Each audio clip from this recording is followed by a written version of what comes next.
Curse of Strahd, Part 4, which you'll see listed here as Chapter 3. I list this as Part 4, by the way, because the Death House, which is intended to be an optional first or second level adventure, I list that as Part 3. Now, you can begin Curse of Strahd as well with the Village of Barovia if you want to bring in characters of third level, but I would highly recommend running the Death House first. And I'll note the Death House takes place in the village of Barovia. And I'll show you where that is on the map here. So if we click on the map, so here is the Barovian village of Barovia. The E7 is the Death House itself. Player characters usually come in from the east, so they usually come to this junction. They see ghostly children outside and thus get drawn into that little sub adventure. You'll note there's about 125 buildings in Barovia itself, all fairly close together. There is no actual wall. There is this small Church of the Morning Lord. If you're playing in Forgotten Realms, you can consider him to be Lathander, but he is and isn't Lathander at the same time.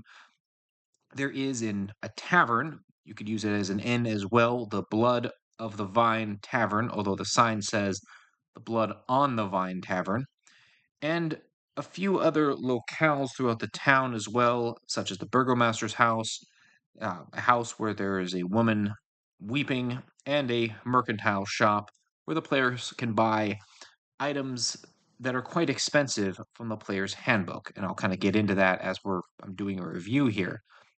Now, it's notable that many of the people in Barovia, roughly the majority of the people in Barovia, 90% of them, do not have souls. These are people that will not easily converse with the player characters. They will simply go about their day doing their business in a just dreary manner. They'll answer questions, but in very short replies. Some of them still live here in the village, although most of the village is not occupied. And I'll note as I go up here and get rid of this ad, if you look at the table here for the occupants of the house, if you roll a 1 through 3, the house is empty. A 4 through 8, and the house is filled with swarms of rats. 9 through 16, it has Barovian villagers living inside, and 17 through 20, there are Strahd zombies. These are more powerful zombies that, well, keep fighting in different ways if certain things happen. Now, if you are having your player characters wander through the streets of Barovia, I would highly suggest having them encounter a rat swarm or have, like, one of the walls of a building break open and a bunch of Strahd zombies pour out.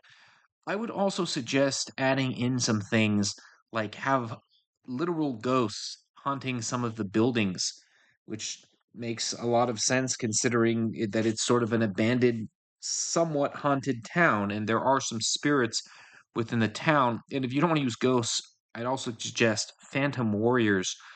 There are some great creatures in the Van Richten's guide that can also be used as, in lieu of some of these roles here.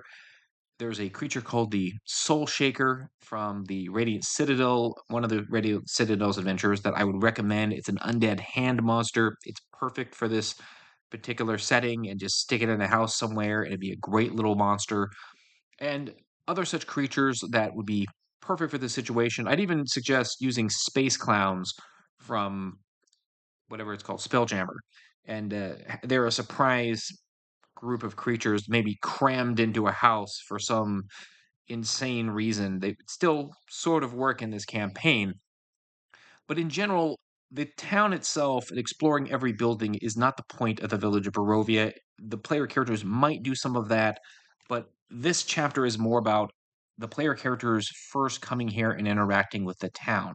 Now, they might come back to the town, so you might want to consider what happens when they come back. Like, is the Morning Lord Temple no longer a Morning Lord Temple or church?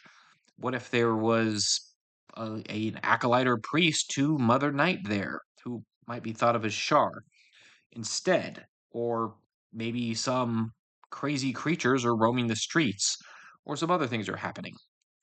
But playing with the player characters coming here, You will note there's the mercantile shop, Bildrat's mercantile shop, and when you get here, again, he sells items from the player's handbook, but only items that are normally under 25 gold. However, he charges 10 times the normal price because he can charge what he wants. It's his shop.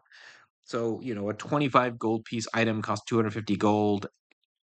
A 1 gold piece item costs 25 gold.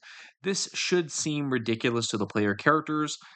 When I ran this, some of my player characters threw an absolute fit and almost started threatening Bildrat, that is, like somehow this wasn't his right to do this, which again, he's a shop owner, he has the right to do it. However, if the player characters get in his face or act hostile because of his prices or him or whatever, he does have a kind of an oafish stock boy, his nephew, who acts as a gladiator. Well, I don't think he has much of a soul at all. He's a simple-minded individual, although he's devoted to his uncle. Periwimple, being his name, acts as a gladiator, no matter what edition of 5th edition you want to use, and should be a very rough threat to any player characters trying to give Bildreth a hard time. Now, there is again the Blood of the Vine Tavern. This is, you know, a very likely place that the player characters will go after they either come into town or after they complete the Death House. It's just right in the middle of the town. It's a tavern. They're going to need a drink. They might need information. They might need a place to stay. And whether you want to use it as an inn or not is really up to the DM. But when they come here, drowning in his own sorrows, they'll meet Ismark Kolyanovich, the, well, son of the burgomaster of the town. However, the burgomaster is dead, Kolan Indirovich. He's dead in his house because he has been slain by Strahd, which technically means Ismark is the burgomaster. Well, once his father is put to rest, at least. And player characters will meet him the next morning, essentially, sitting at a table. He's very dour and he's terrified for his adopted sister, who he's also in love with, which is a whole long story, which is all tied in with the plot of Curse of Strahd. Her name is Irina Kolyana, and she has been attacked twice within the last 2 days by Strahd himself and his wolves at her residence, and she has had her blood drank by him twice during this time, but he never managed to, get her out of the house or get her up to his castle. But he will try again, and he will probably try again that night. Now, it is notable that Strahd in this adventure, if it's a very cloudy day, does not have to obey by the laws of only showing up at night as a vampire. He can show up during the day if it's quite cloudy as well.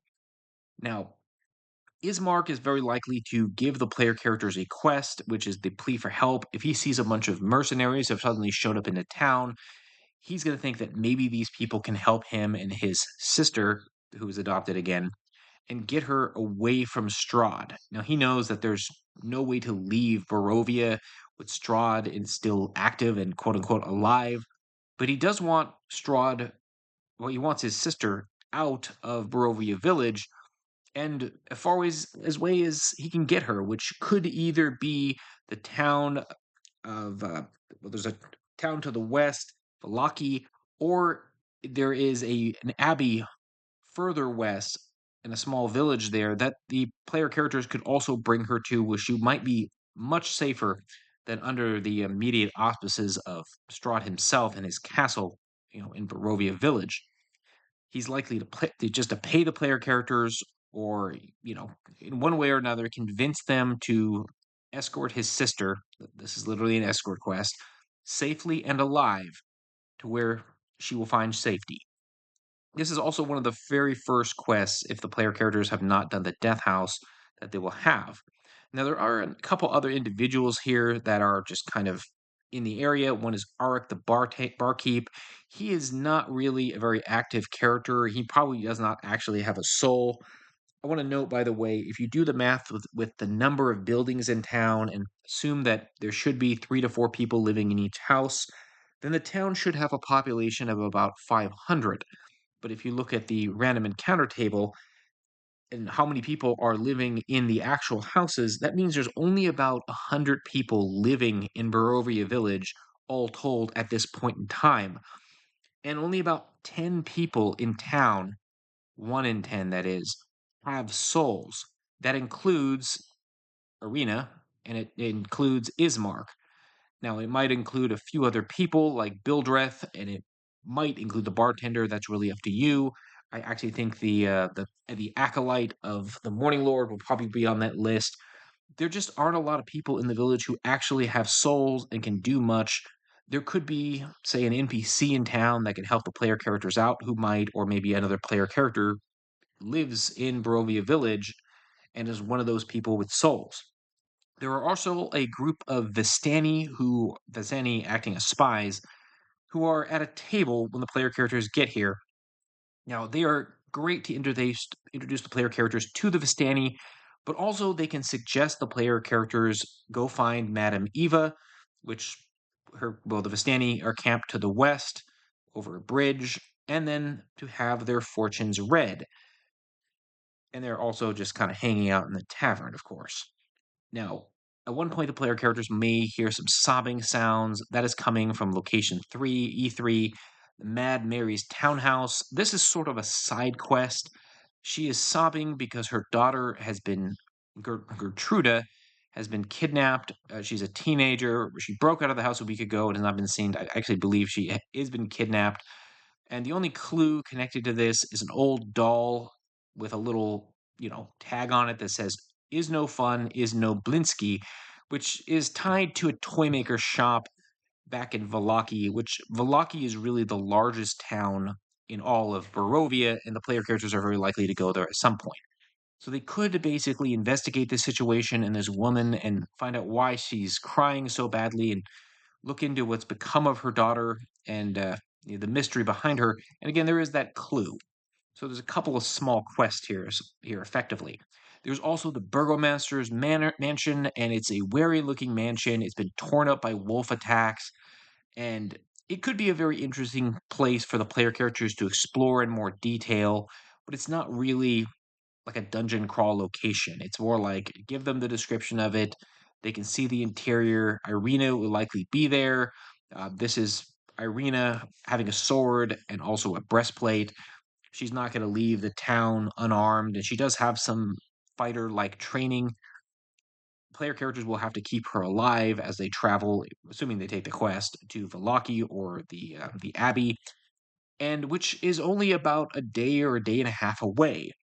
Again, Barovia in general is not a very large land, but there are dangers on the road, and the player characters are likely to face those. One of them very likely could be Strahd, and again, Strahd can approach and attack during the day, which may shock the player characters if that happens, which it likely would. Now, you have a description of her, some basic information about her, but the other problem that the town has is the burgomaster is actually dead, and essentially, Irina won't want to leave the village until her adopted father is put to rest, and the funeral is held in the morning over at the church. And Ismark will feel the same way. Plus, his father's body is still laying on the floor of the mansion and all that. And it would be a good idea, role playing wise, for this event to take place.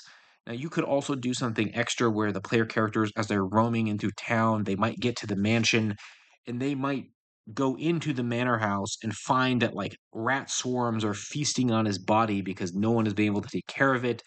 And there could be a few surprises in the house as well, like, a minor mimic posing as a plant or something like that, or just there's a number of things you could do just to add a little more, you know, danger to that situation.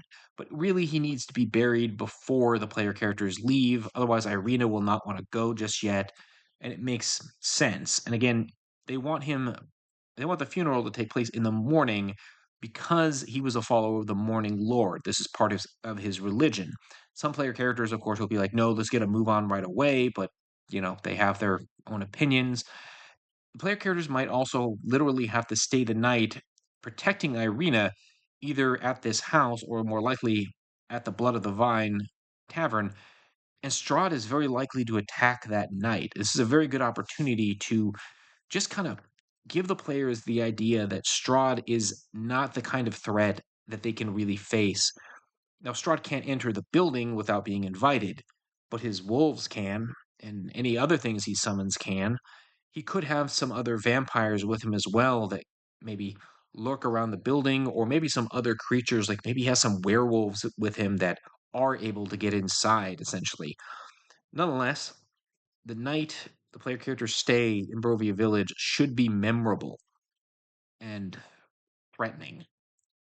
There is the church as well. This is the Church of the Morning Lord. Now, when the player characters get there, they'll find that the actual church has been severely damaged. It's quite small. You can see how the pews have been destroyed. It's a sight to see when they get there.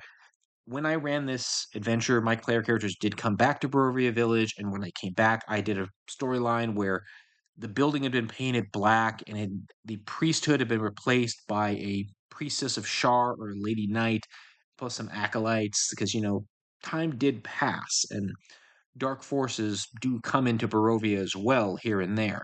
You don't have to do that, of course.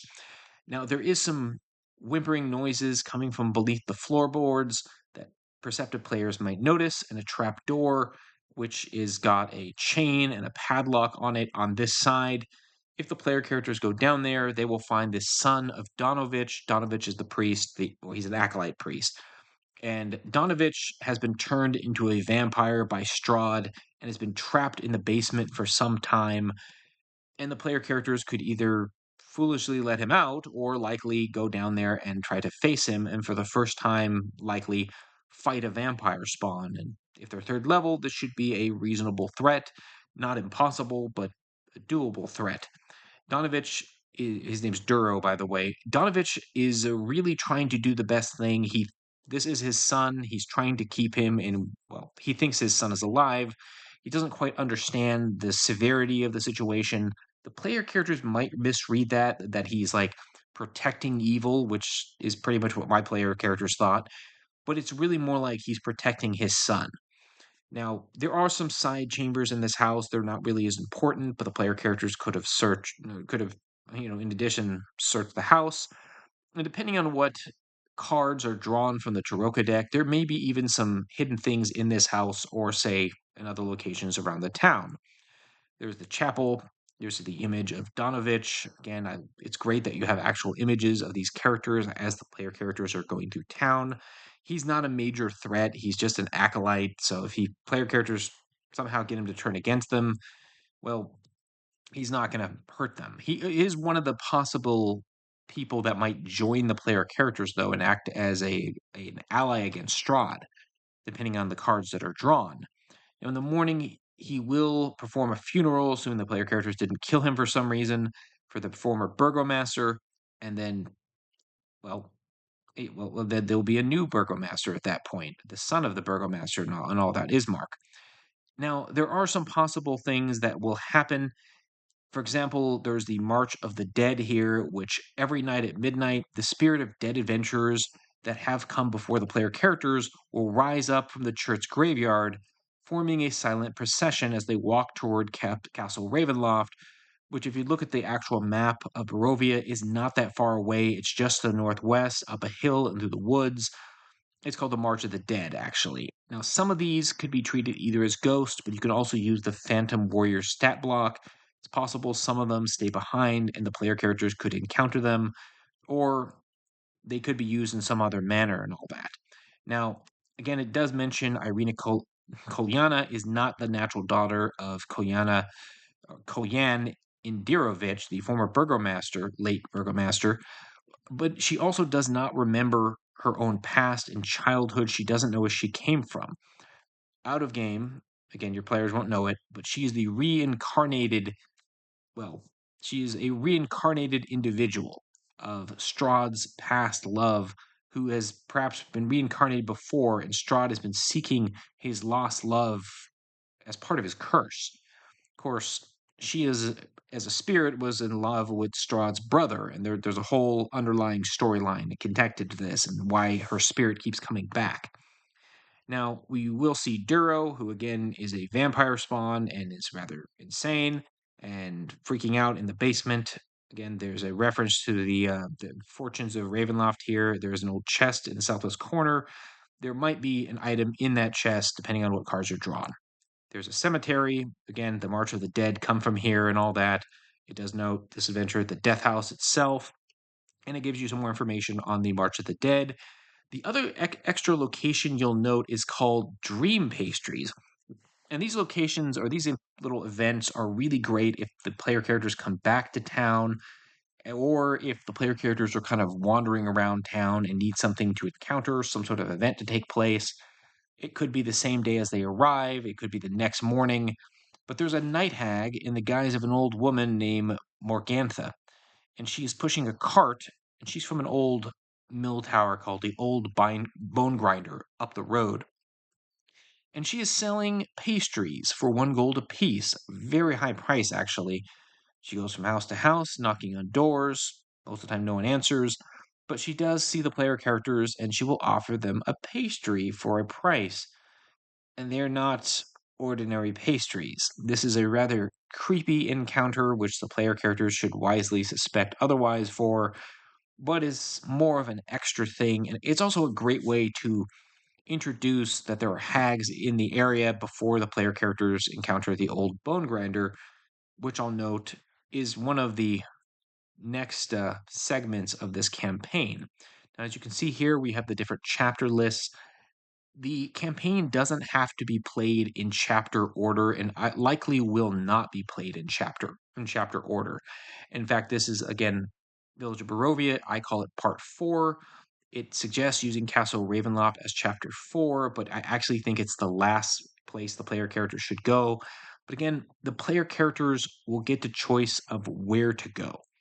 My next review is I'll actually talk about the old Bone Grinder next, which it's kind of on the way to the next town, which is Vallaki, before I actually talk about Vallaki itself, as the player characters are more likely to go there first. So this will seem a little out of order, but trust me, it makes more sense this way. Again, the player characters might be that group that decides they want to check out Castle Ravenloft at low level, and let them do that if they want to do that. It's really up to them what they would like to do. Now, overall, like many of the adventures and chapters of Curse of Strahd, there is a lot of fantastic things in this chapter. It's not very complex, it's not very long, but everything is incredibly memorable. Some great art. The town itself is really well thought out, and there's a lot you can do with it. Overall, I describe it as a 5 out of 5, like many of the other chapters in Curse of Strahd. It is really a perfect intro for third level characters or a continuation past the Death House. Now, plus it has a fantastic theme to it, being the haunted, half-empty village. Now, guys, if you like my videos and you'd like to see more of them, check out the prior videos for this series and some of my other series. Please like and subscribe and continue listening for more content.